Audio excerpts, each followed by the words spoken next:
ਬਜ਼ੁਰਗੋ ਤੁਹਾਡਾ ਜਿਹੜਾ ਦੁੱਖ ਹੈ ਨਾ ਉਹ ਵਾਕਈ ਦੁੱਖ ਹੈ। ਤੁਹਾਡੇ ਜਿਗਰ ਦਾ ਟੁਕੜਾ ਹੈ ਤੁਹਾਡੀ ਬੇਟੀ। ਹਾਂਜੀ ਮੈਂ ਤੁਹਾਨੂੰ ਸਵਾਲ ਜਿਹੜਾ ਕਰਨ ਲੱਗੀ ਆ, ਮੇਰੀ ਗੱਲ ਦਾ ਤੁਸੀਂ ਗੁੱਸਾ ਨਹੀਂ ਕਰਨਾ, ਠੀਕ ਹੈ? ਤੁਸੀਂ ਸਾਡੇ ਅੱਖਾਂ ਤੇ ਉਹ ਵੱਡੇ ਹੋ ਸਾਡੇ। ਬੇਟੀ ਜੇ ਘਰ ਨਾ ਆਵੇ ਤੇ ਨਹੀਂ ਪੁੱਛੀਦਾ ਕਿਉਂ ਨਹੀਂ ਪੁੱਛਿਆ?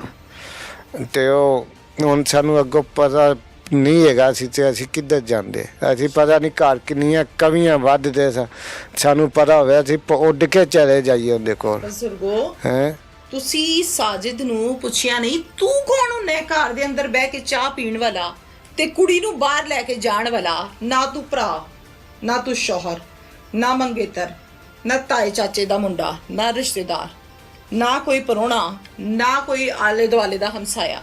ਕੌਣ ਹੁੰਦਾ ਤੂੰ? ਪੁੱਛਿਆ ਨਹੀਂ? ਨਹੀਂ ਹੋਇਆ, ਨਹੀਂ ਪੁੱਛਿਆ। ਮੈਂ ਆਖਿਆ ਚਲੋ ਕੰਮ ਤੇ ਲਾ ਦੀ। ਅਸੀਂ ਭੋਲੇ ਬੰਦੇ ਸਾਂ, ਸਿੱਧੇ ਬੰਦੇ ਸਾਂ ਅਸੀਂ। ਉਹ ਭੋਲੇ ਬੰਦੇ ਤੇ ਬਹੁਤਾ ਪੁੱਛਦੇ ਨੇ ਬੇਟੀਆਂ ਨੂੰ ਕਿ ਭਾਈ ਕਿੱਥੇ, ਕਿਉਂ? ਕਿਦੋਂ ਅੱਜ ਸ਼ਾਮ ਨੂੰ ਆ ਜਾਂਦੀ ਸੀ, ਕੀ ਪੁੱਛਣਾ ਹੁੰਦਾ ਸੀ? ਜੇ ਤੁਸੀਂ ਪੁੱਛਿਆ ਹੁੰਦਾ ਸਾਜਿਦ ਨੂੰ, ਤੁਹਾਨੂੰ ਲੱਗਦਾ ਹੈ ਕਿ ਇਹ ਕੰਮ ਹੋਣਾ ਸੀ? ਫਿਰ ਪਤਾ ਨਹੀਂ ਹੋਣਾ ਨਹੀਂ, ਅੱਲਾ ਨੂੰ ਪਤਾ ਆ। ਤਾਂ ਸਾਡੇ ਨਾਲ ਹੋਣਾ ਐਸਾ ਨਹੀਂ ਹੋਣਾ ਸੀ, ਕਿਵੇਂ ਕੀਤਾ ਗਿਆ ਹੈ। ਭਾਵੇਂ ਪੁੱਛ। ਤੁਸੀਂ ਫੋਨ ਨੰਬਰ ਵੀ ਨਹੀਂ ਲੈ ਕੇ ਰੱਖਿਆ? ਉਹ ਤੇ ਰੱਖੋ, ਅੱਲਾ ਦੇ ਉਹ ਬੰਦੇ ਹੋ ਕਿ ਮੈਂ ਜਿਹਦੇ ਨਾਲ ਬੇਟੀ ਭੇਜ ਰਿਹਾ, ਬਸ ਨੰਬਰ ਕੀ ਹੈ, ਇਹਦਾ ਘਰ ਕਿੱਥੇ ਹੈ, ਕੁਛ ਵੀ ਨਹੀਂ ਪੁੱਛਿਆ ਤੁਸੀਂ? ਪੁੱਛਿਆ ਸੀ, ਉਹਨੇ ਆਖਿਆ ਸੀ ਦੱਸਣੇ ਦੱਸਣ ਤੇ ਹੀ ਉਹਨਾਂ ਨੇ ਕਿਹਾ ਸੀ। ਹਾਂਜੀ ਸਾਨੀਆ ਨੇ ਵੀ? ਹਾਂਜੀ ਸੀ ਨੰਬਰ ਦੱਸਦਿਆਂ ਦੇ ਘਰ ਦਾ ਪਤਾ ਨਹੀਂ ਦੱਸਦੇ ਸੀ? ਨਹੀਂ ਦੱਸਦੇ ਸੀ। ਤੇ ਸਾਨੀਆ ਦਾ ਤਾਂ ਕਸੂਰ ਨਹੀਂ ਹੈ ਨਾ ਇਹਦੇ 'ਚ ਕਿ ਦੱਸ ਸਕਦੀ ਸੀ? ਉਹਨੂੰ ਪਤਾ ਸੀ? ਨਹੀਂ, ਉਹਨੂੰ ਹੀ ਨਹੀਂ ਪਤਾ ਸੀ ਕਿਤੇ। ਸਾਨੀਆ ਕਹਿੰਦੀ ਸੀ ਦੱਸਣੇ ਆ। ਨਹੀਂ, ਉਹਨੂੰ ਨਹੀਂ ਪਤਾ ਸੀ। ਕਿਦੋਂ ਇੱਥੇ ਕੰਮ ਕਰਦੇ ਸੀ ਨਾ ਰੈਵੈਂਟ ਚ, ਉਹਨੂੰ ਨਹੀਂ ਪਤਾ ਸੀ। ਅੱਛਾ, ਫਿਰ ਬਾਅਦ ਚੋਂ ਪਤਾ ਲੱਗਿਆ ਸੀ? ਘਰ ਦਾ ਤੇ ਪਤਾ ਹੋਣਾ ਨਾ, ਰਾਤ ਰਹਿੰਦੀ ਸੀ ਉੱਥੇ।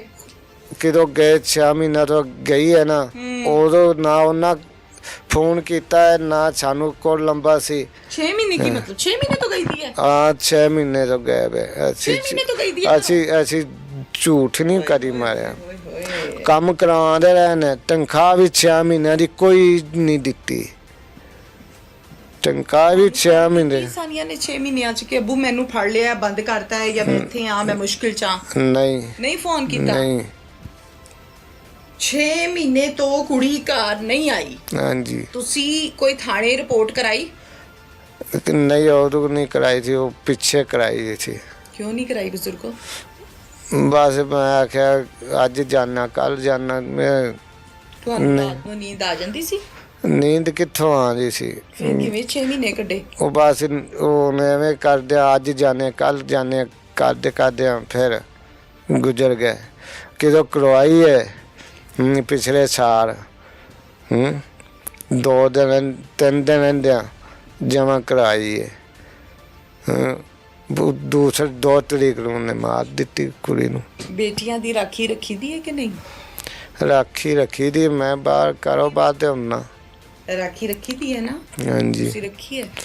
ਅਜੀ ਬੜੀ ਰੱਖੀ ਸੀ। ਕਿਵੇਂ 6 ਮਹੀਨੇ ਘਰ ਨਹੀਂ ਤੁਸੀਂ ਕਹਿੰਦੇ ਮੈਂ ਰਾਖੀ ਰੱਖੀ ਹੈ? ਹੁਣ ਬੰਦੇ ਨਾਲ ਤੁਸੀਂ ਭੇਜਦੇ ਹੋ, ਉਹਦਾ ਤੁਹਾਨੂੰ ਨੰਬਰ ਨਹੀਂ ਪਤਾ, ਉਹਦਾ ਤੁਹਾਨੂੰ ਘਰ ਨਹੀਂ ਪਤਾ, ਉਹਨੇ ਦਰਿੰਦੇ ਨੇ ਫੜ ਕੇ ਮਾਰ ਛੜੀ ਕੁੜੀ। ਇਹ ਕਿਵੇਂ ਦੀ ਰਾਖੀ ਹੈ? ਬਸ ਉਹ ਘਰ ਬੂਵੇ ਦਾ ਨਹੀਂ ਪਤਾ ਸੀ, ਅਸੀਂ ਨਹੀਂ ਗਏ।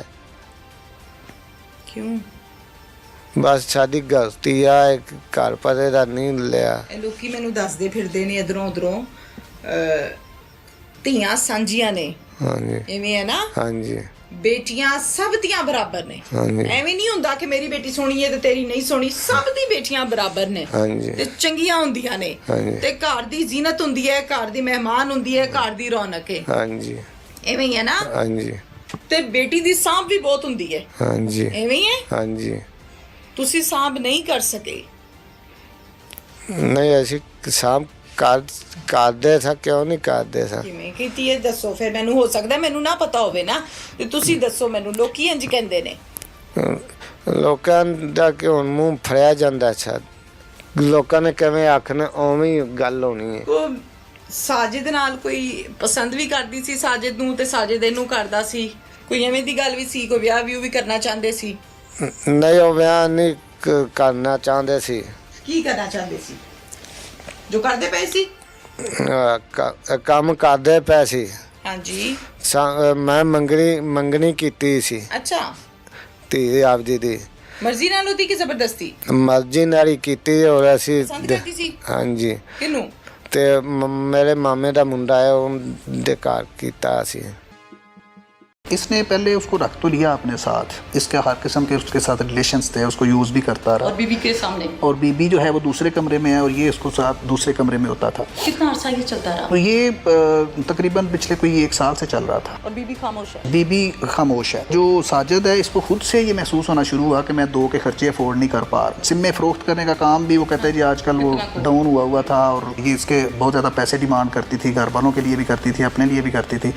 तो इसकी डिमांड से तंग आकर मुझे इससे जान छुड़ाना पड़ी। तौबा इस्तग़फ़ार, इस किस्म के मसाइल अब तो आ जाते हैं कि पता लगता है जी बेटी अनमेरिड थी और अब वो प्रेग्नेंट होकर घर आई है। वालिदैन की नेग्लिजेंसी तो है। वालिदैन ने कोई पूछगिछ नहीं की। वो वालिदैन को इस तरह सेटिस्फाई किया करती थी कि जी जिस दिन काम ज़्यादा होता है उस दिन फिर मुझे वहाँ ठहरना पड़ जाता है ऑफिस में, और दिस एंड दैट। तो ये तो पता था कि सिमो का काम करती है किसी लड़के के साथ, वो लड़का रहता कहाँ है, वेयर अबाउट्स उसके इनको नहीं पता थे। एक खबर सोशल मीडिया पर बहुत ज़्यादा वायरल होती है कि एक सानिया नाम की लड़की जिसका निक नेम है सिमो वाली, इसकी लाश मिली है। कहाँ से मिली, किसने कत्ल किया, माजरा क्या है? पुलिस के पास केस पहुंचा और पुलिस ने इस केस में कितने दिनों में कितना काम किया और मुल्ज़िमान जिनको गिरफ्तार किया, तफ्तीश में क्या खुला, इस हवाले से मेरे साथ इस टाइम मौजूद हैं मौज़म साहब जो कि एसपी इन्वेस्टिगेशन हैं। अपनी टीम के हमरा ड्यूटी लगाई, एक्शन लिया, रिपोर्ट तलब की, क्या निकला ये हम इनसे जानते हैं। अस्सलाम वालेकुम। जी वालेकुम अस्सलाम। मौज़म साहब, सानिया सिमो वाली मर्डर हो गई, ये खबर पुलिस के पास बज़रिया 155 आई या कंप्लेनेंट आई? ये हमारे पास खबर इस तरह से आई जी कि पहले रिपोर्ट हुआ ये केस हमारे पास कि बच्ची जो है वो लापता हो गई है। ये जो सिमो वाली बच्ची है ये जाती होती थी, एक इसका पार्टनर था जिसके साथ ये मिल के काम करती होती थी, सिमें बेचती थी, उसका नाम साजिद है। ठीक है। तो वो उसके साथ जाया करती थी, पहले भी कोई 1-2 दिन घर से बाहर रह के फिर वापस आ जाया करती थी। तो इस दफ़ा जब वो गई 5-6 दिन घर वापस नहीं आई, तो फिर इसके घर वालों ने इसके मुतल्लक थाना में इतला दी और उस पर FIR हुई 365B की, और वहाँ से फिर पुलिस ने कार्रवाई का आगाज़ किया। बिल्कुल ठीक है। मौज़म साहब, पहले भी 1-2 दिन जाती थी, रहती थी और फिर आ जाती थी। आपके मुतालिक फील्ड में ये कहा जाता है कि आप बाकायदा तय तक जाके चीज़ को क्लैरिफाई करते हैं।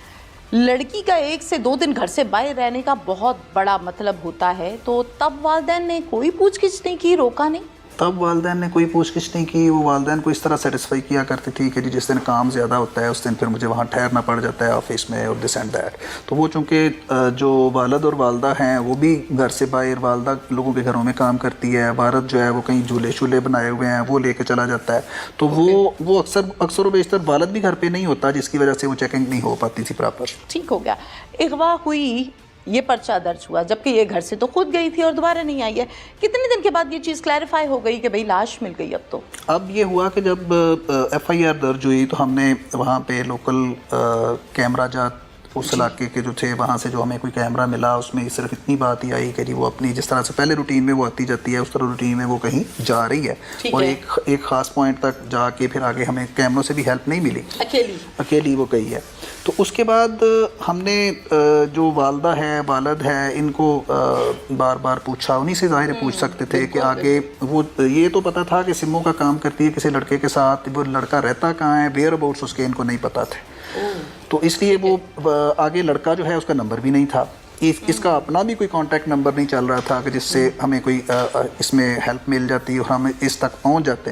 वो फिर आगे जाके ब्रेक इस तरह से हुआ कि हमें इन्होंने घर से फ़ोन करके बताया IO को कि जी हमें किसी साजिद नाम के लड़के ने फ़ोन करके कहा है कि जी आपकी जो बेटी है वो गिर गई है कहीं, उसको चोट लगी है, और चोट लगने से वो काफ़ी ज़ख्मी है। पहले ज़ख्मी बताया उन्होंने, फिर उन्होंने थोड़ी देर बाद बताया कि जी वो हमें बताया गया है कि हमारी बेटी की डेथ हो गई है, तो हम उसकी डेड बॉडी लेने जा रहे हैं। साजिद ने कॉल किया है? साजिद ने उनको कॉल की। ठीक है, बिल्कुल। तो चूंकि हमारे पास केस ऑलरेडी रजिस्टर था, तो जो हमारा आईओ है वो खुद से पहले पहुंच गया उनसे, वो सब्ज़ाज़ार के इलाके में जहाँ कहीं उसने बताया कि इस जगह पे हम मौजूद हैं इस वक्त, वहाँ पुलिस गई, पुलिस ने जाके अपने एंगल से उसको देखा, उसने तो उनको सेटिस्फाई करने की कोशिश की है जी गिर गई है वाशरूम में, इसमें सर में चोट आई है और उस वजह से इसकी डेथ हो गई है। लेकिन वो चोटें चूँकि ज़्यादा थी उसके जिस्म के ऊपर, तो हमने फिर उसको हॉस्पिटल शिफ्ट किया, हॉस्पिटल शिफ्ट करके उसका पोस्टमार्टम करवाया, और जब उसका पोस्टमार्टम करवाया तो उसमें ये डिटरमिन हुआ कि इसके बहुत ज़्यादा तशद्दुद करके इसको मारा गया है। बिल्कुल ठीक है। ये कहीं पर गिर गई है, इससे क्या मुराद है? बाहर घर से या घर के अंदर? घर के अंदर वॉशरूम में। अच्छा, ये सब्जाजार के इलाका में रहते थे? सब्जाजार के इलाके में। लेकिन केस तो रायवेंट का है केस ना? रायवेंट में रजिस्टर था, और ये जो इंसिडेंट हुआ इसको मारे जाने वाला वो सब्जाजार में। ठीक है। पुलिस जब किसी भी लाश को देखती है या वकुआ को देखती है, मौके से बहुत कुछ मिल जाता है, और एक अच्छा जो ऑफिसर होते हैं, जो एक्सपीरियंस्ड होते हैं, 70-80% केस समझ आ जाती है। डेफिनेटली डॉक्यूमेंट्स, मसाइल और तमाम चीज़ों को तरतीब दे के एक चीज़ रखनी होती है, तो उसके लिए टाइम लग जाता है।